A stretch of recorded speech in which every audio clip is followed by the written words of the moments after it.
Hello, this is Lorenzo Serna, the Director of Tactical Media here at the Indian Collective. We are at the Red Lake Treaty Camp right now, and you can see behind they are boring underneath the Red Lake River as we speak. They've been working all night. We're here with some runners who just arrived from Standing Rock, who are going to tell us why they're here in support of the Stop Line 3 movement. And yeah, let's go ahead and hear from them and see what brought them out here. Oh, hey, my name is Dennis Sand III. I'm out here.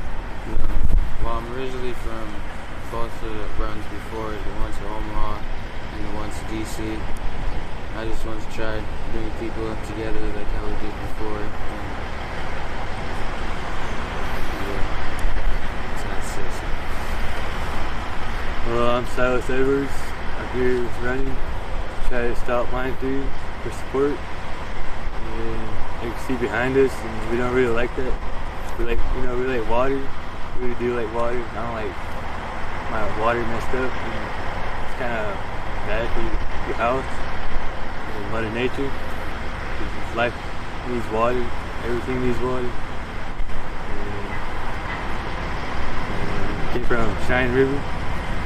So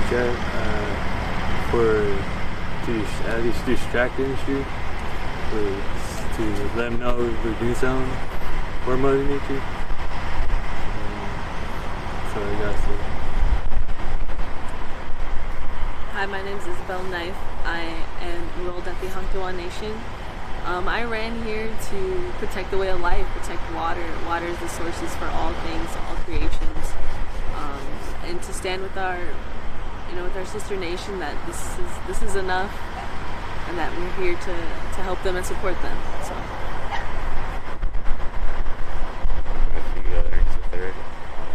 I ran because I just got picked up.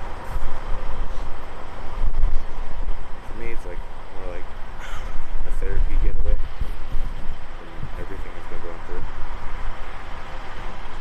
But, yeah, that's what I'm gonna say. And how far have you all been running?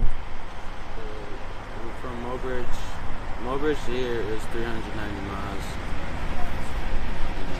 We just ran by day. Mm-hmm. It was like real relay. We run in 2 groups. It's pretty good. For groups of 5, each person doesn't matter. It's just faster that way for us. Yeah, we try to average 70 to 90 miles a day, every day. And we take little breaks in between. Yeah. And why is running important? Like what, to run here, what does that mean for you all? Or It means show that we are really doing everything at least we can. Show people that we're just for the water. Show people everything, like on the roads, especially the heat. Make them understand we're doing everything as we can. For the water. what would you? People who are, what would you like people to do? I guess they're seeing you. You're raising awareness. You're taking time out of your lives. On these hot roads. You're having heat waves right now. What do you want people to take from seeing you out here doing this stuff? We're willing to try to come and support with us too. Help people understand it.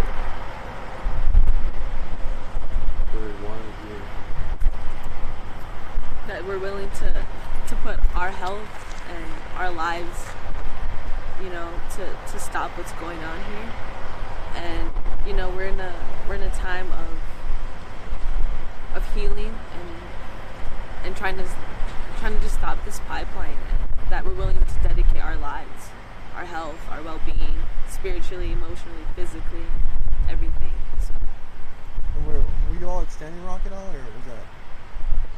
Yeah, I was at Standing Rock.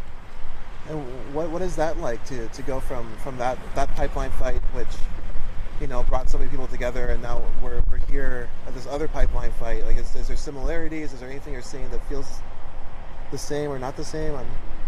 It's just it feels all the same. There's nothing different between camps but rules and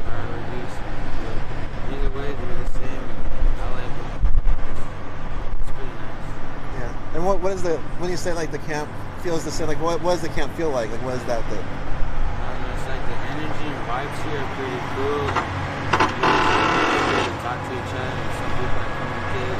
That was cool. Yeah, it's just, it's going on behind it. This is like, what do you all, do you think there's like power in coming together? How would you describe that to somebody who's never been in a camp and been in a ceremonial camp? Like there's a sweat behind us, or behind me.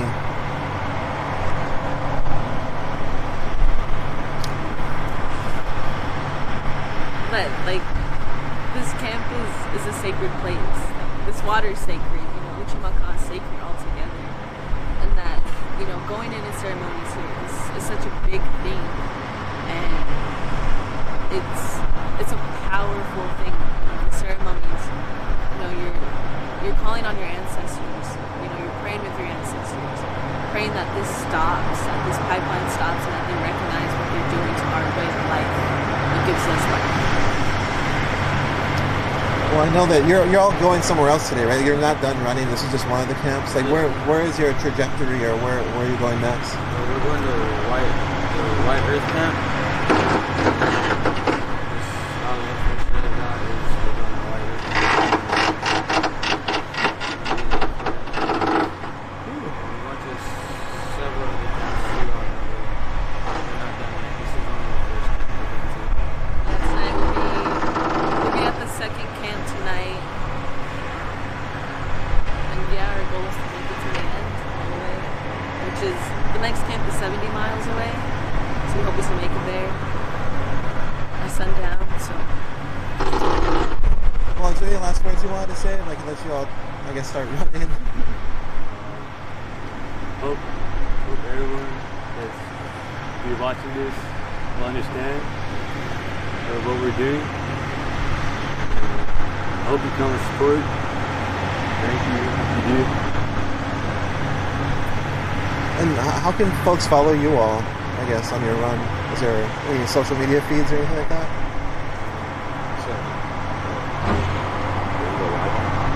you can follow, like, Respect Our Water on Facebook, Instagram. Yeah, they do updates of us running. There's pictures of us running. Yeah, you can follow that page. We go live at least twice a day. So it's REZPECT, right? Yeah. Respect Our Water. Mm-hmm. All right, cool. Well, thank you so much. I can let you all take off. Right. Yes, thanks for taking time Thank with me. you. All right, I'll see you later. They're gonna See ya. start their 70-mile run. Yes. Thank you so much. Well, I'm going to keep it live here for a little bit longer. We're going to look at the construction so people can understand what's going on out here. This is a horizontal drill. We're going to zoom in on it. So you see that angled red piece. You can see a pipe that they're going to be putting into the drill to extend it to bore underneath the river. In the time that I've been here, different videographers and drone pilots have been going around all along the route showing all the different frac outs that are happening, where they're hitting, from my understanding, the aquifer and putting the bore, in order to bore underneath it, they have to put like a mixture of different like substances in order to like lubricate the bore. And so when they have a frac out, those substances get into the water, and the water, from my understanding, is turning gray in those areas, and people are observing this, documenting it. I think you can go to, you can follow the Red Lake Treaty Camp, definitely for those updates, and also I think IEN, Indigenous Environmental Network, is out here doing that work, Honor the Earth, the Canoe Collective, the McGizzy Camp, like all those folks who have been out here for quite a while have been observing, and that's what's going on in this camp. From what I'm hearing, this is a Red Lake Treaty Camp. If you want to follow what's going on here, is they're observing the workers to make sure that they don't, go out of their lane, and are holding ceremony to raise awareness. And again, if you don't know, if you weren't at Standing Rock, what happened first was, or what happened the whole time, but there was people holding ceremony for months before August 2nd, when people actually started pouring into the space. There was people who were holding prayer, holding ceremony daily, to try to bring their relatives out, to try to bring more people out, to try to support and defend the water, defend the land. And so right here, we're literally, as you can see this going down to bore further into and under this river, People are holding prayer and holding ceremony, holding a nipi, trying to be good relatives to each other and witness and hoping that what they can do what they can. We had these runners come in here. It's also a frustrating time, as we all know. Climate change is all over. Wildfires are all over. We're in the middle of a massive drought here, and so we're going to go later today. We're going to be going to Lower Rice Lake, which is dried out. It's never in the history of recollection not had water in it. But as you're watching them do this, Enbridge originally, with all their professionalism and all their estimates and all their whatever, said they only need 500 million gallons of water to do this work. And then in the middle of the permitting process, after it was all completed, they changed their minds and said they actually needed 5 billion gallons of water that they said they're going to replace. If anybody's heard about what the reclamation of these lands are after they do this, there is nothing that looks the same. It is not going to look the same. So they're saying they're going to put that water back, whatever that means. The water will not be the same. Based on observation, based on going to different testimonials from landowners who had Enbridge come through and put pipelines through in their land, I heard them say, "You told me that you were going to make everything look the same, and it doesn't. You destroyed my farming land. I need you to fix it. You don't answer my phone calls." And these are things I've witnessed at different hearings. And so when you hear things like they're going to take 5 billion gallons of water and then replace it, it makes you question what that really means and what that will look like. And as they're replacing it, they're draining all of these waterways. We're going to turn to the right now. We're going to zoom us out so we can see I think it's the Red Lake River right there. You can kind of see it. From my understanding, the Red Lake, it's very low right now, and it's been so hot that along the shores, as the water is receded, there's mussels and freshwater clams that are dying. They're opening up, and the flesh, they say, is just popping up. It's so hot, and they can't cool down. Again, as these droughts and heat waves hit, we have to remember that humans, if they have the resources and the access, they can get into a cool area, but the animals can't. The birds can't. They're going to be out here in that no matter what. And so as people are running into their homes to stay sheltered and air conditioning, the animals are not able to do that. And so we're hearing about the other things that are happening in this area. As the water is heating up, the fish are having a hard time getting oxygen because as the water heats up, the oxygen level goes down. There's more algae blooms occurring. This is live right now. There's more algae blooms occurring. And the fish are also under threat. A few months ago, I was here during the Tree People Gathering talking to different White Earth members who were saying that they've been measuring the water temperature now for years, and every year the water is hotter. And also for the first time, you can see this going right now. This is live right now, so everybody's aware. Who's to my right? They were saying that rice beds that for the whole history of their lives that they've been ricing are now gone. For the first time they can remember, the first time their elders can remember. And this is what is happening as they're putting this pipeline in. As the temperature across the world is breaking records every year, this is the effort that the government is doing to continue the fossil fuel economy.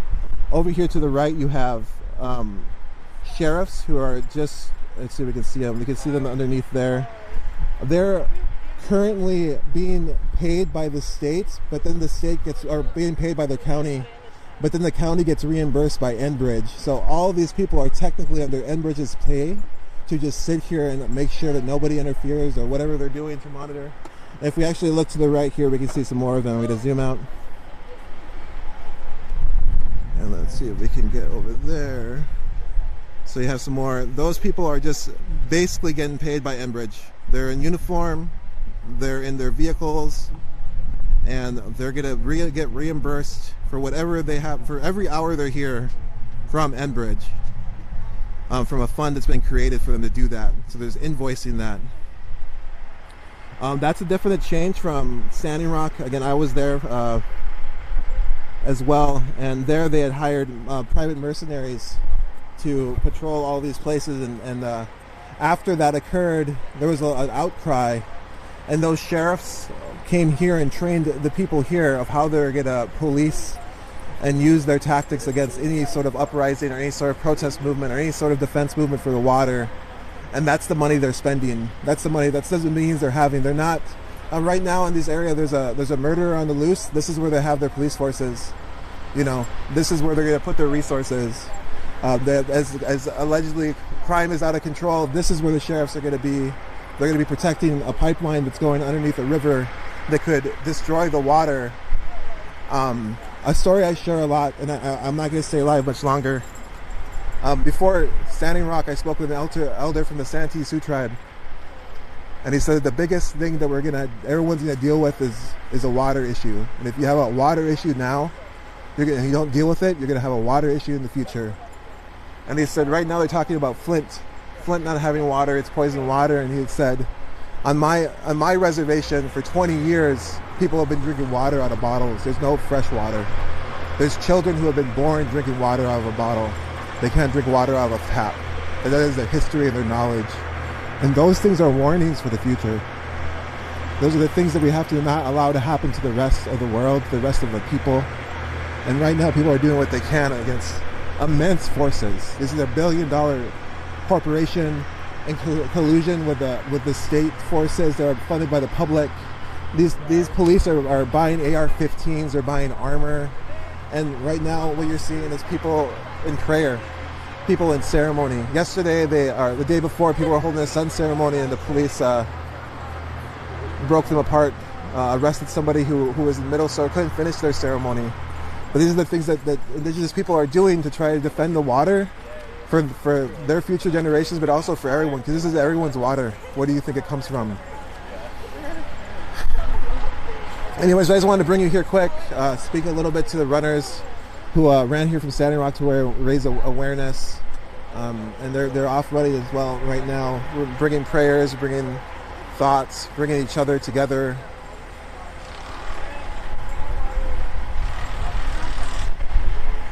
These places are sacred. I don't know if people have lived in camps, but it's a place where where everyone is counted. Everyone is present, everyone has a role, a way of support, and no one's left out. And that's a world that's different from the world that we all interact with every day. And so I'm thankful to be here. Again, my name is Lorenzo Serna. I'm the director of Tactical Media for the Indian Collective. They're boring underneath the Red Lake River right now. They're threatening that water with any sort of thing that goes wrong. They already proved they don't even know what they're doing when they had to up their request for water. You know, those are things they put in paperwork. They had to get approved. They had to go through different processes, and then they were just able to say, oh, you know what? We actually need $5 billion. And the DNR was like, okay, no big deal. Some of those, and then recently with the drought, they shut down different access points saying they couldn't take water, but now the Enbridge is bringing water from the places they can to where they need it. So you can see all day long they'll be bringing water in. There's water trailers.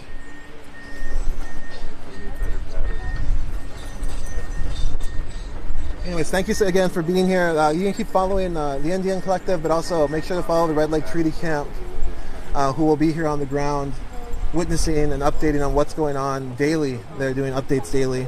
And also respect our water as the runners. You want to watch their journey as they try to bring awareness.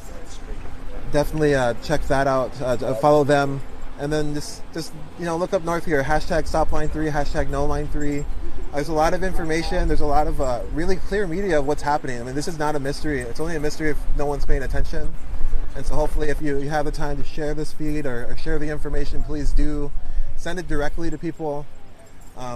Just remember that in order to reach people, we really have to go out of our way. Social media is what it is, but it cocoons us into each other. And we have to reach people who also don't know or aren't seeing this. And again, this is happening right now. This is live right now. My understanding, there's maybe 100 hours left, or they're thinking, or 60 hours left until they're done. And so they're done boring under this river, and they'll just continue on. They'll move this horizontal drill to the next site and start boring under there. I think there might be 2 horizontal drills in northern Minnesota right now working on different rivers, maybe 3. And again, it is, billion, there's so much money, and then you have people here holding space, holding each other, holding prayer, holding ceremony, and doing what they can. And sometimes it feels like insurmountable odds, but it doesn't stop people from wanting to do what they can, so they're here. But again, thanks for being here, and just continue to follow, and I'll try to update you as I can. This is Lorenzo Serna.